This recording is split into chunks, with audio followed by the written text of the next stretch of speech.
Welcome back to Be a Boy podcast. We are delighted to have you here. How are you doing, Joeli? I am doing fantastically, thank you. I am ready to chew the fat with you, Elliott Ray. We've got a lot to talk about. So last week, we had the incredible Caitlin Moran on our podcast. You must have listened. I'm assuming you've listened to it already. It was an incredible conversation, and there were so many things to reflect on. We're going to do our hot takes from our Caitlin Moran episode. So, Joeli, what were the things that you left reflecting on when you were listening back to that episode? I mean, the first thing is she obviously makes everybody laugh a lot. And I think, as she said herself, couching things in humour makes the message travel further. And so I left with my jaw aching because I've been smiling and laughing so much. But there was a bit out of that episode that got cut out because our sound went wabby, which I just have to tell everybody about because it is probably one of the things that really stayed with me the longest.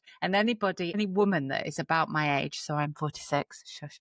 No one heard that. That's fine. Between us.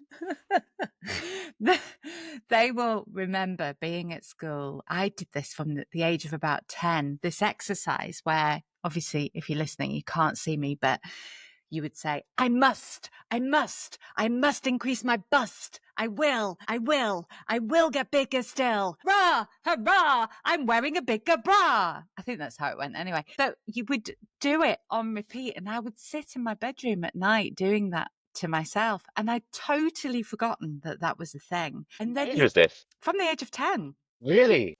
Because when I was, and I've talked to a few other women about this since Caitlin mentioned it, said, do you remember that we used to do that? They all pointed out the same thing, that when we were going through secondary school, the pressure on girls to have large breasts was immense. You know, that was your value was wrapped up in the size of your boobs. And I, when I was younger, was not blessed in that department. And so I was doing everything I could to try and increase the size of my boobs. And I genuinely thought that, that would work when obviously it wouldn't. Like, of course, it's not going to. I think my arms became a little bit stronger as a result, but that's about it. Yeah, Bit of cardio. Work out. But also the fact that so many girls were just so obsessed with the size of their breasts from such a young age. I'd just forgotten that it was a thing, and it really reminded me of that immense pressure on girls when I was younger in particular, and I'm sure it's not much different now, to look a certain way and to be obsessed with your body. Yeah, I won't say her name, there was a girl in school who had very developed breasts at a young age. And when I look back, our economics teacher, Mr. Tate, I will say his name, Mr. Tate, you used to always would you like to come to the front and do the demonstration? Or like when he's telling a story about the person who went to the shops to buy oranges to try and illustrate demand and supply, he always used her as an example. When you get older, you realize he blatantly fancied her because she had developed, ridiculous Mr. Tate. Our headmaster at my first secondary school, when he was teaching us history, used to put his hand between his shirt buttons and rub his nipple while he was talking to us. And nobody questioned it at all or thought that was strange. The things that we had our PE teacher, he used to go to the pub where everyone went at like 15 years old. You know that one pub that serves you when you're blatantly underage? But yeah. It was okay in the 90s, right? So we used to go to this one pub, and he used to be at this pub hanging out on the weekend. And it found out that he actually was dating a girl who was doing her first year of A-levels. And they went on to get married, and he still works at the school now. And I think she works at the school too. It's a little bit strange. I don't think you can get away with it right now. Cringe. I think that has thankfully changed. People will call out inappropriate behaviour, and whereas when we were younger, we just sort of observed it, had a little giggle about it with our friends, and then it was moved unspoken. on. I don't think I even told my mum and dad about it. Whereas now, if that happened, everyone's gonna know. It's probably gonna be on social media. It's gonna be like a big storm, and you won't be able to get away with it. I have a public service announcement. So Joeli doesn't know about this. I have had a couple messages since last week, and there were messages of concern because people were worried about me because Caitlin called me 12 years old. So I feel like I need to do a public service announcement. Okay, everyone. I really appreciate our community and I appreciate the concern. It was said and received as a compliment. So before we started recording, Caitlin was actually, complimenting my youthful looks and my beauty. She said, "You must be about 12." as a way of saying I looked younger than my age. And that was before the recording. And then when we started the recording, she said it again twice. So I had a couple of messages saying, oh, I can't believe she called you 12. That's really out of order. And I'm like, no, no, no, no. It was meant as a compliment and received as a compliment. So it's all good. But thank you so much for the concern. Well, that is really kind. But yeah, It she is. definitely meant it as in you look very young for your age, rather Yeah, it than was. it being that you are like immature or anything like that. No, it Yeah. wasn't that. It wasn't that. It wasn't that. Anyway, I mean, props to Oil of Olay that you're obviously Oh, using every thank day to you. keep Thank the you. You know, I try, man. I haven't got a skincare routine. Do you know what? I did an event last year at Estee Lauder. Just name dropping here. And they gave me loads of men's products to try. And they're all sitting in my wardrobe. Like I haven't even touched them. I just do hot water and cold water and cocoa butter. And that's it.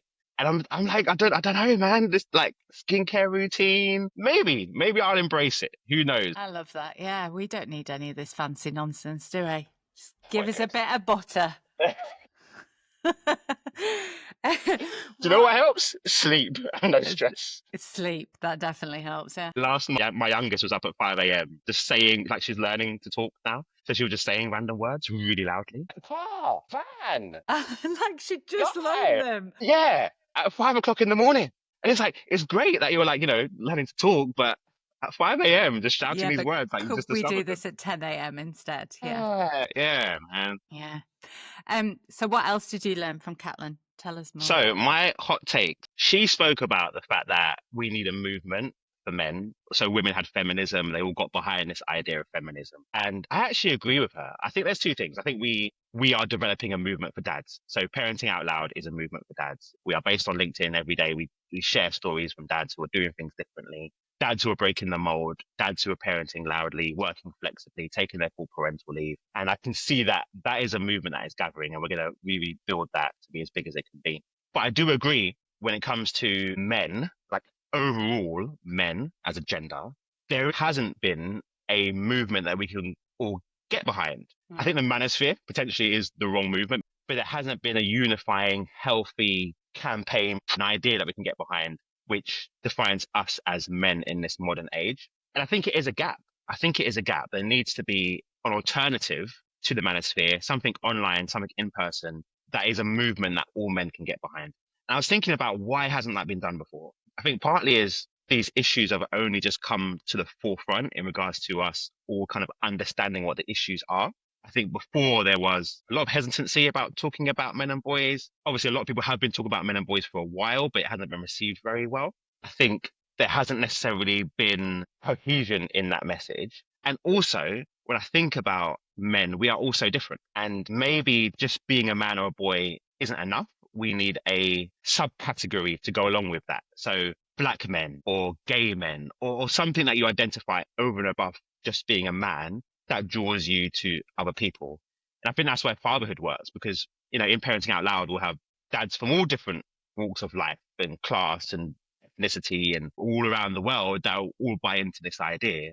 But when it comes to being men, I think we're so segmented and it is a challenge to bring us all together under one like unifying message to say, yes, we're all men and boys. We all have these particular challenges. Let's all come together and believe in this and do this. I suppose it's a bit like feminism, which is the overarching campaign and message, but within that there are different groups of people who want and are striving for different things or have different messages that they want to portray. But overall, there is this message of women deserve freedom and choice. We can, the vast majority of women can get behind that message because, of course, who wouldn't want freedom and choice? Historically, we haven't had that. So it makes sense as an overarching campaign.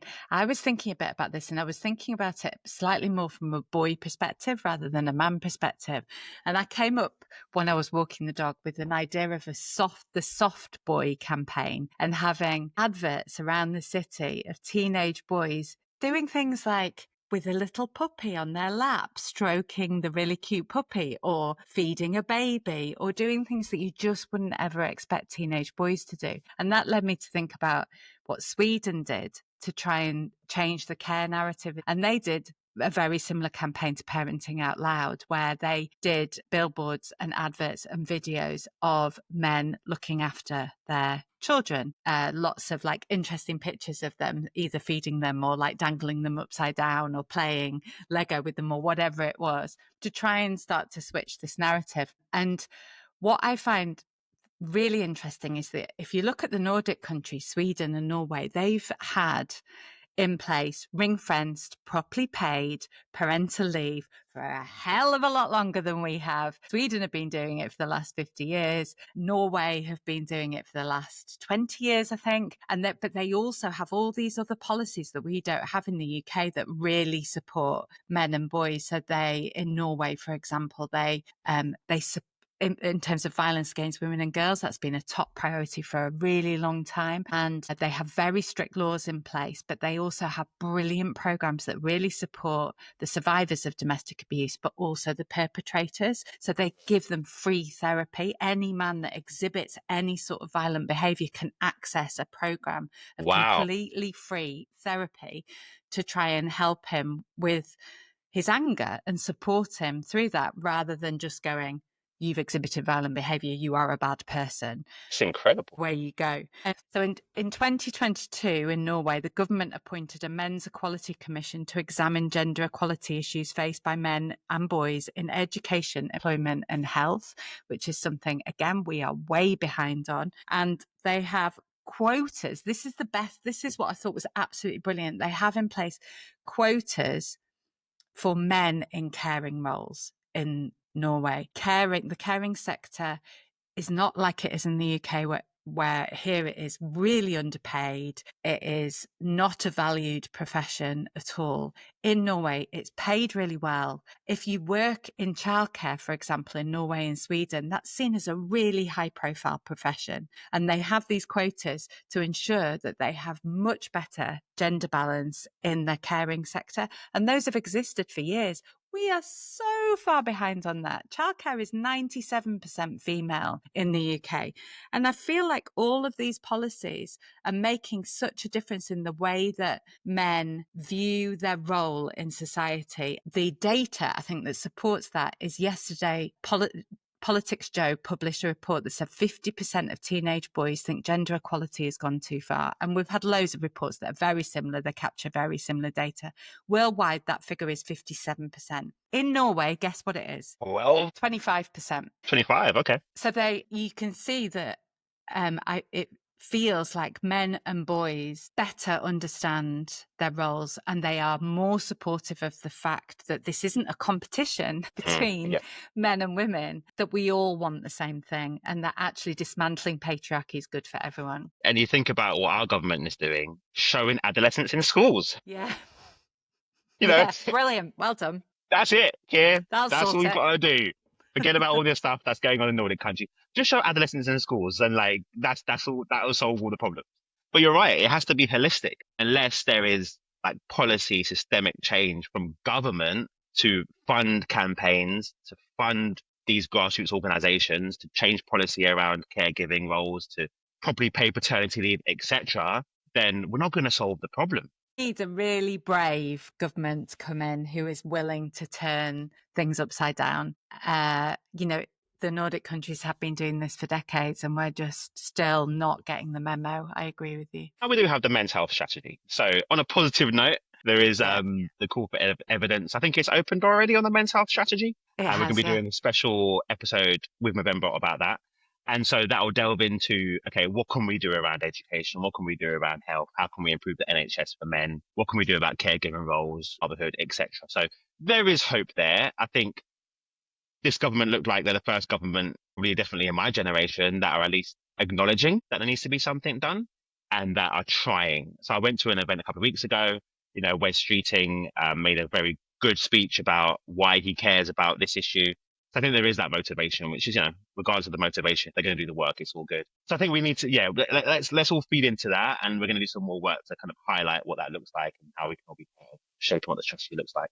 I have to tell you about something else I found when I was researching yesterday. But in Sweden in 2016, there was a trend that swept across Sweden of private dinners for men to talk about their emotions, and they were everywhere. Thousands and thousands of men were setting up these private dinners so they could sit and talk about their emotions and how they could better support their families and how they could better support the women in their life.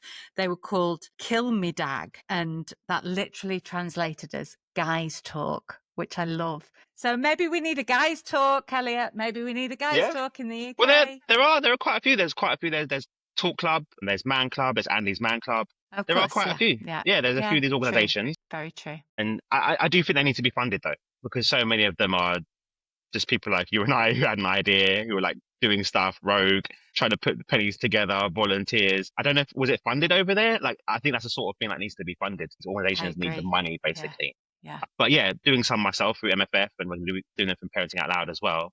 They're really powerful, and I think sometimes men need that curated space.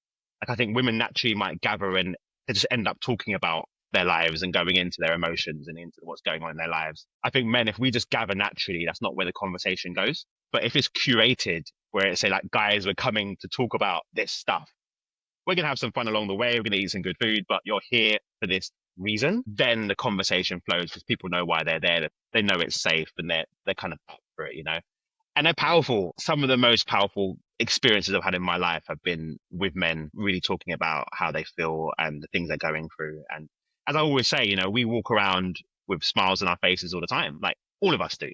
I think men are particularly good at this, walking around with a smile on their face and putting on a brave face and being there for everybody and, you know, being the rock of the family, if you like, in a protection kind of way.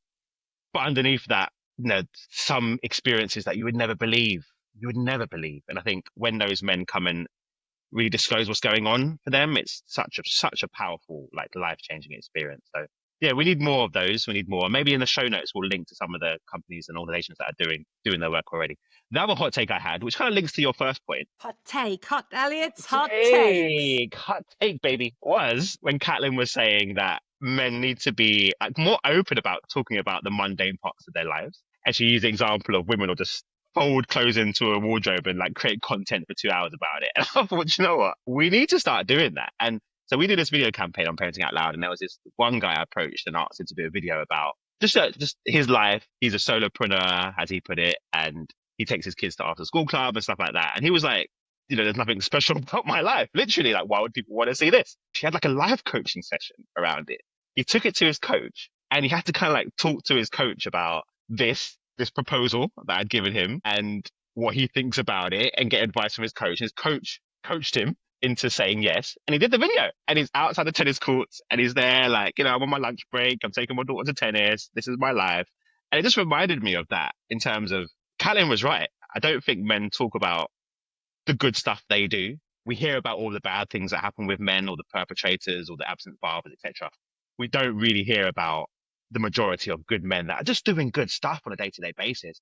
They don't really share it because they're just busy living their life. And I think part of that campaign you were talking about to show men just pushing a pram, doing a school run or taking their kids swimming, if that's like normalized on a national level, I think it will encourage other men on a grassroots level to say, actually, yeah, maybe I'll start sharing a little bit of more of my life and the things I do on a day-to-day basis. Yeah, these messages do penetrate, don't they? And it sounds really trite to say a billboard campaign with teenage boys playing with puppies. Like that sounds ridiculous, but they do start to penetrate. And it also works the other way around. You know, I've been talking to my eldest about the stuff that he's hearing and seeing on the internet. And he's like, well, of course I don't believe it. I know that that's inaccurate. And I'm like, you don't believe it now, but if you hear it enough times, you will. It will be a little worm in your brain. And then as soon as something happens, you will fall back on that worm in your brain to make sense of it. And I think it's the same with changing the media, changing the things that we're seeing in everyday life. It slowly starts to penetrate and becomes normal. And so if the government were to put some money behind something, I think that is definitely... I think my soft boy campaign that I'm starting, Keir Starmer, you need to fund my soft boy Trademarked Joeli. She's got the website already, softboy.com. It's like a whole thing. Are you gonna leave? You're gonna leave the podcast and just do softboy campaign, aren't you? I mean, I'll be. It's your announcement. But this does lead me on actually to something else that Caitlin said, which was we were talking about whether women and girls should be talking about boys and men didn't we? And she said it was an absolute bin fire when she first published the book, of the left saying, I assume Caitlin Moran is talking about that men are unable to speak about their emotions. This is a completely outdated view of men and boys. Get in the bin. And on the right, it was, I assume Caitlin Moran is going to be talking about how men can't talk about their emotions. We shouldn't be talking about our emotions anyway. Get in the bin. And I'm really interested to hear from you what you think about women and girls, because actually women are talking about men's and boys' issues probably as much as men are at the moment in the public eye, and whether you think that's a problem or not. Yeah, I think it should just be men. I think I should have a male co-host actually. So, Jodie, this is your last episode. I'll put a moustache on. Call you Johnny. On. No, seriously, I think it's just good people need to talk about it. I don't think it matters. Of course, you need men talking about men and boys, and of course, you need women and girls talking about women and girls. But you also need men and boys to talk about women, and you also need men and boys to talk about women and girls' issues, and vice versa. I think we need each other, but it needs to be in a healthy way. We need to understand when to lead and when to facilitate. And this is an interesting one because there are a lot of, I would say, new kind of male allies that speak quite openly about women's issues, like on LinkedIn and on social media. Yeah. And they do get a lot of support from women. They get a lot of support from women. But also, I'm seeing an increasing backlash from women to some of these kind of male allies. Oh, interesting. Yeah, I'm seeing more women say, we're questioning the intention behind it. Are you just doing it for personal branding reasons? Are you just saying this to increase your visibility? You're just saying things that we've been saying for years. Why does everyone care now that you said it, etc.?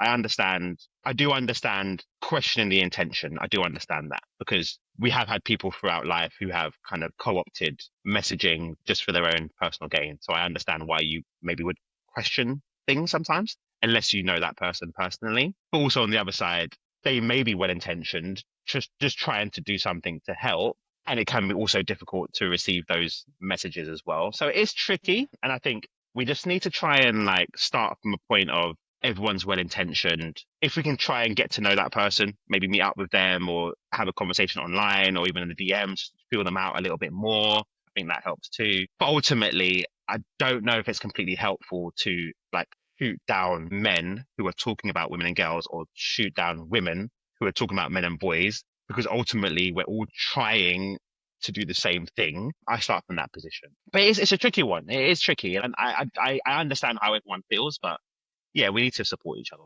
I totally agree. And I understand why some women may be dubious if they see men talking about issues of women and girls, because there has historically been situations where men have done that and it isn't with the best of intentions, and that's come out later. But I would implore any woman not to chastise a man for talking about gender inequality, because without that, we're all screwed. We're never going to get anywhere. We have to have men supporting and talking to other men about these issues in order for anything to change. And I also think that it's important women talk about the issues that men and boys experience, because this is, to me, all the same problem, actually. It's all about dismantling the patriarchy. And actually, women have been, as Caitlin said, thinking about this for a very, very long time and have got probably in some cases more tools in our tool bag about what the patriarchy really looks like and how it manifests than some men do, because we have been the victims, the very obvious victims of it for a very long time. And now that is moved, we can see the damage it is also doing to men and boys. So I think not just because women are mothers of boys and we care and we want the best thing for them, but in many cases we can see that it is two sides of the same coin. But I also think I have learned so much about my whiteness from Black people who see whiteness in a way that white people don't see it. So I think there is a lot of learning that can happen from both sides. Yeah, and ultimately we get more of an audience because there's some men, unfortunately, that are going to listen to men speaking more. So if a man speaks out about a certain issue on LinkedIn, they may get more men actually listening to the message than a Yeah. woman would, and vice versa on this podcast, right? Like we have a lot of women and mothers that listen to this podcast, and they listen for you, Jolie, first and foremost. You know what I mean? Because obviously you're a legend for what you've done in Pregnant and Screwed, but you are a mother, and a lot of the mums that can relate to you. And then you're obviously I'm here, but also the guests that we bring in as well. And so what you're doing by doing this podcast and platforming voices from men and women brings that to an audience that some people wouldn't be able to reach if you weren't here. And I might have the same power in different ways when it comes to issues that I might talk about here or on social media that will cut through to a different audience because I am the one saying it. Because I am a black man, there's certain people that are going to listen to me when I say things. And that's just how it is. So if we take that away and take away all those different voices, we're not going to reach the audience that we need to reach. Yeah. I did have a message on Instagram from a man saying I shouldn't have anything to do with raising my boys. It should be the responsibility of the dad. So I've just damned tools, Elliot, and But just let's put his screenshot on the screen and then we can all attack him on social media. That's what we'll do. No, we won't do that. But yeah, go away, man, whoever you are. yeah. We don't I need you just here. thought it was kind of hilarious. Can you imagine if every mother in the country just went, right, not my responsibility. See you later. Like the Yeah, absolute chaos that we that would would be see. great. So there was another thing that happened this week that I really wanted to talk to you about, which is there's going to be a new YouTube program called White Man Can't Work, which I think is a play on White Man Can't Jump, right? Do you think? Yeah.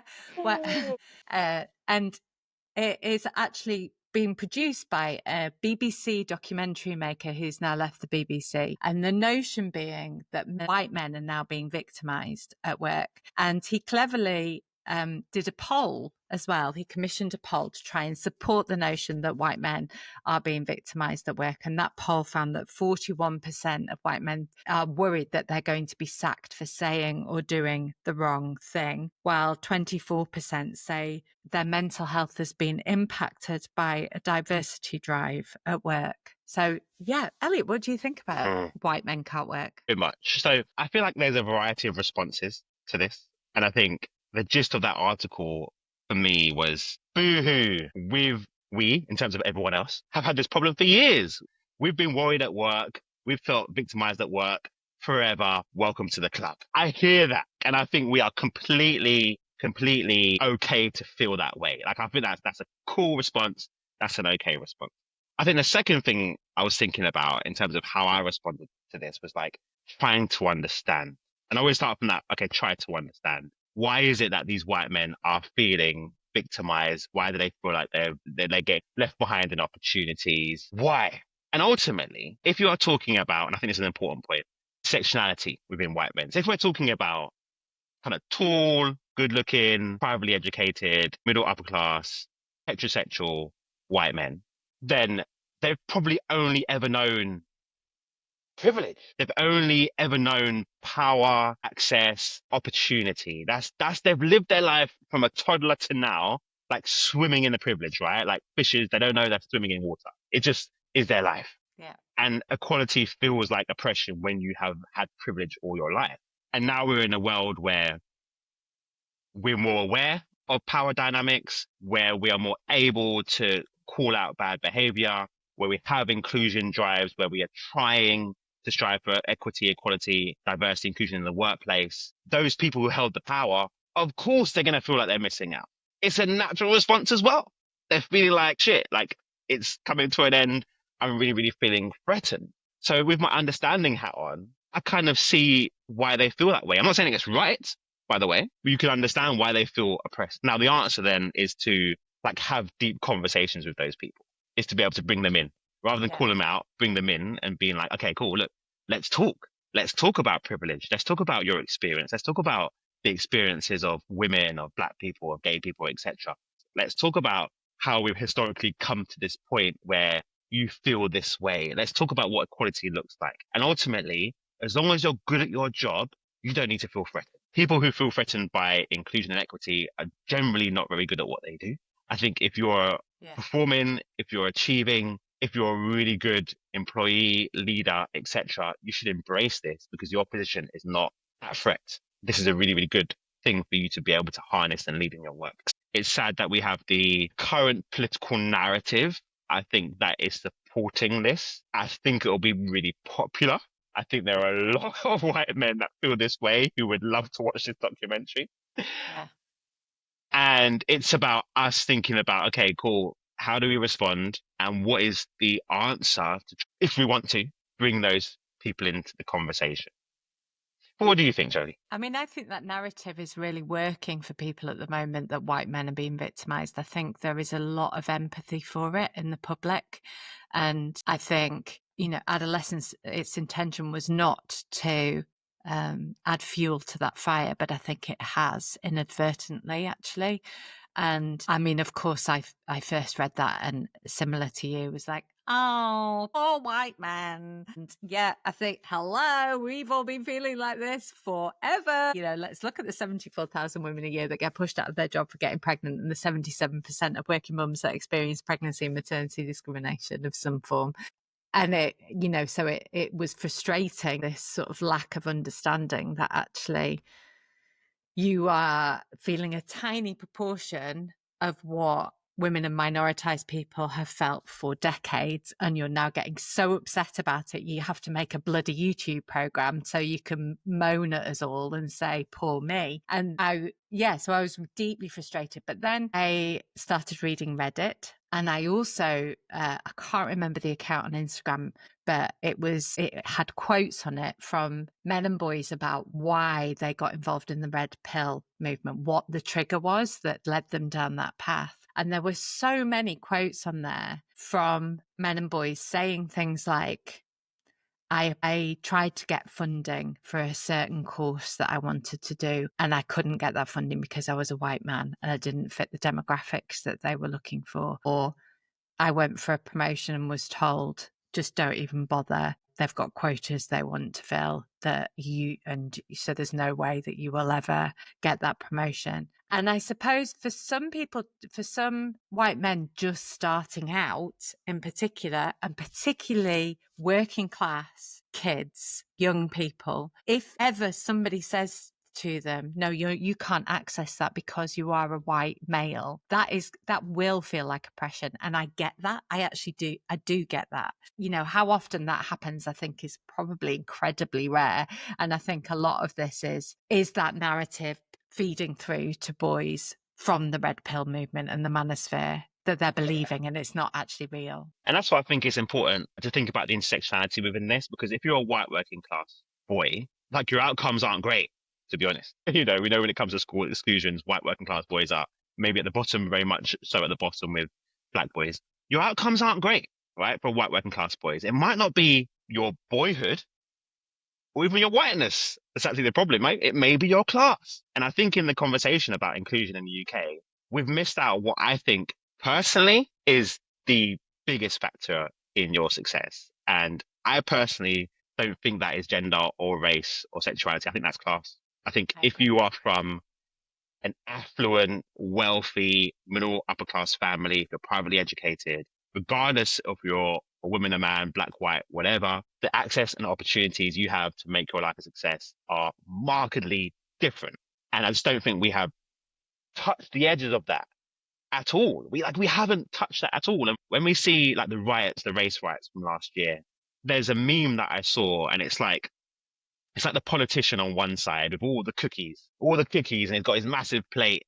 On the other side of it, there's like a young white working class boy in a factory construction outfit like this, and he's got one cookie on his plate.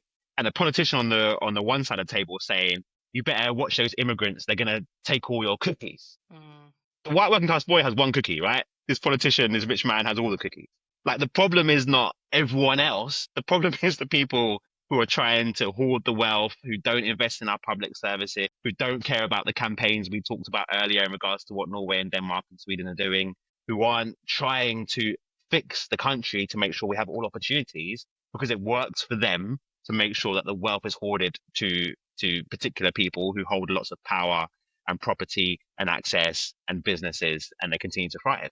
And so I feel like that narrative around who is your competition, like it's not who you think it is for those white working class boys. It's not actually me. It's not you. It's people way above who they don't see who are making sure there's not many opportunities for everybody else. And so I think when I'm talking about like boys or anyone, I think getting into that class conversation, I think is really, really important.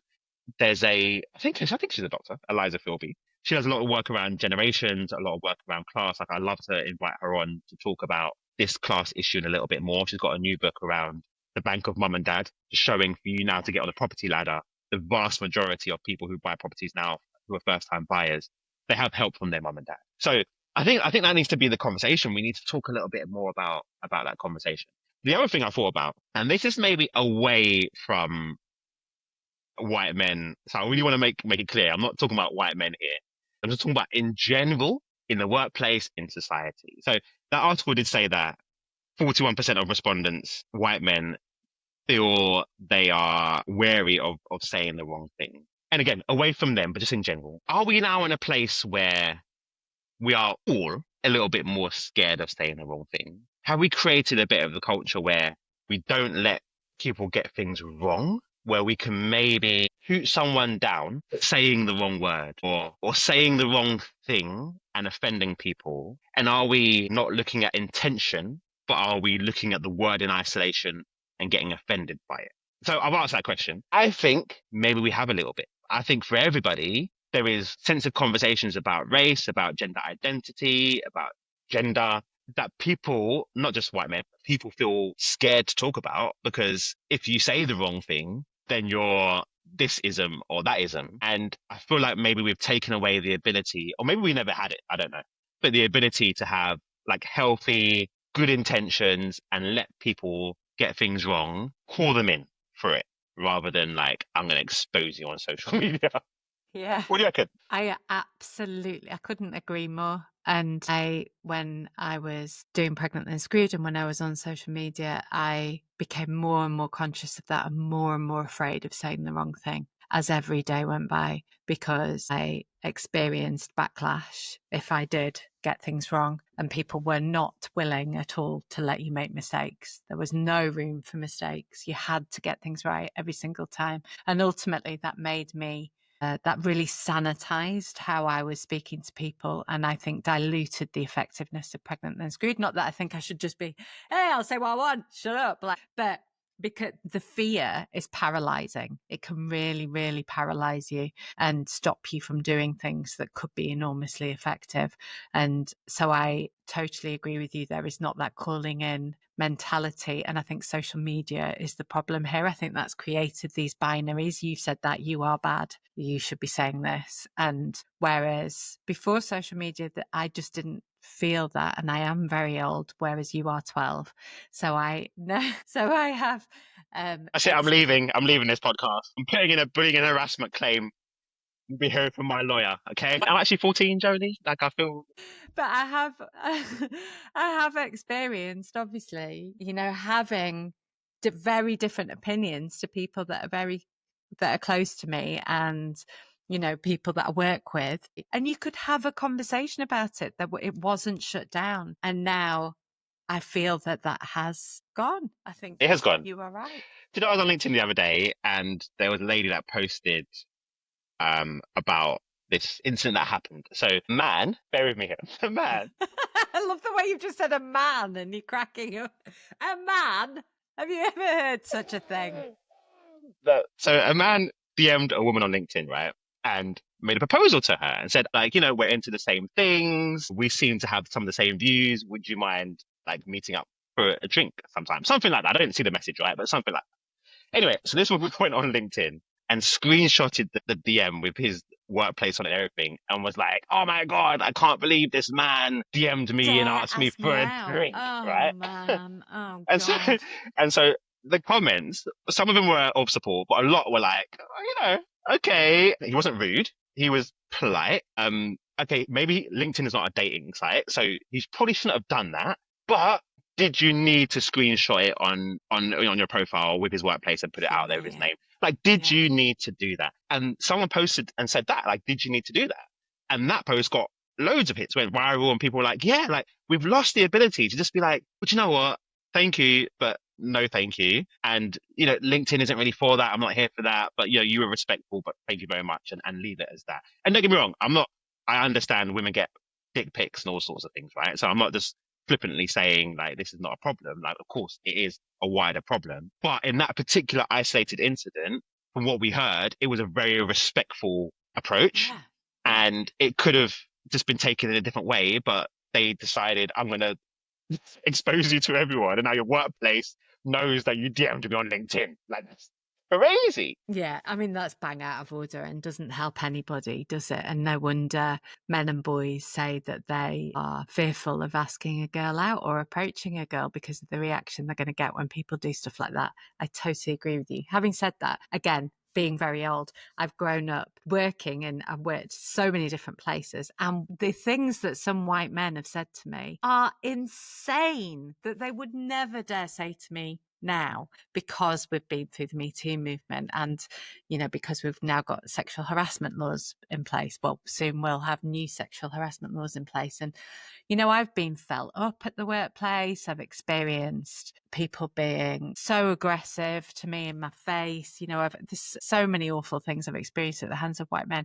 And so I do think as well, part of that is like, what? I can't say what I want anymore. I mean, come on, like, nothing wrong with me feeling up a girl at work. So, I think it's like one extreme to another, isn't it? Like some women Yeah. are taking it too far and reading into things that are, unnecessary. But also I do think some people need to rein it in a bit and be conscious of the feelings of other people in the workplace. Yeah, I think it's like it's sort of a lot of reflection for everybody, for all of us, like just to reflect a little bit more on like how we're feeling and how other people are feeling around us and just take the time to just to reflect on what's going on around us. And I think a lot of those white men that said that probably maybe haven't done that reflection or had someone to help facilitate that reflection and help them see the bigger picture a little bit more in a helpful kind of supportive way. And I know that's a lot to ask, right? Because I spent 2 years doing race workshops in death row, and I would go to all over the country.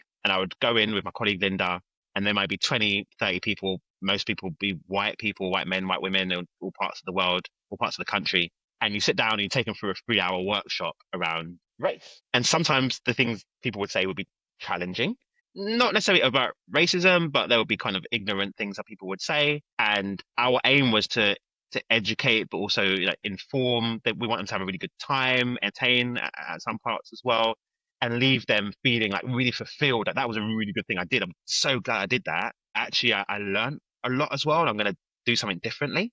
And the ability to take people through who are, you could say, like the oppressors, when you look at the system, not those necessarily individuals, but looking at the system, it can be a big ask to ask people to do that. But I think a lot of white men are going to need that. They're going to need people, men, women, to be able to have those conversations with them, call them in, and really help them to understand history, where we are now, where we're going, and their place in that, so they can maybe get a better understanding. Obviously, those sessions I was doing in death row were mandated, so people had to come along. But there was no opt-in, and so it's like, how do we do that? Again, for me, going back to government funding, if there was programs in place, maybe in school, colleges, or whatever, to be able to have these conversations, a little bit like what you're saying there with the kill them all dinners, the man talk dinners, but something where it's like we need to have spaces in society to talk a little bit more. And I think they need to be curated because we're in our silos, we're going in our different directions, and we're becoming very, very divided, when actually there's way more that actually unites us than separates us, but we're encouraged to hate each other, to disagree, to see each other as the enemy. And I do think it needs like real top down level attention to bring everyone together at this point. I absolutely agree. And I think, Caitlin said she thinks there needs to be another nice Twitter to be able to do that, but I think it's offline as well as online. I think we're going to wrap it up. This has been a great talking to you, Jolie. This has been a really good I love conversation. talking to you This is really too. wholesome, isn't it? It's so This is our good. job. This is our job. This is great. Yeah, love it. Sitting here talking to you is great. We could do with some sponsors though, if you're listening. So Yes, please give us money, money, money, money. Yeah, we need more money. We need more money. Yeah, if you are no, seriously, if you want to sponsor the podcast, to be a boy team at gmail.com, we will hear you, we will read your email, and we will respond straight away. Will straight away, like seconds, lightning so speed. so next week we have Josh next week, right? Like Yeah, we have Jolie, I don't tried. know where you found this child prodigy from. Like this guy just like blew me away. I don't want to say too much, but seriously, where did you find him? He was using words I don't even understand, and he's like 15 years old. He I was is like, what the fuck? amazing, isn't he? Like a Amazing. Yeah, genius. he is so interesting and so insightful about what is happening to teenage boys. You really have to listen to this Yeah, episode. it's a great episode, so insightful, and we wanted to bring boys into the conversation, so this is us doing that, and it's an amazing episode. So stay tuned. Stay We've been to tuned. Be a Boy podcast. Enjoy your week. See you next time.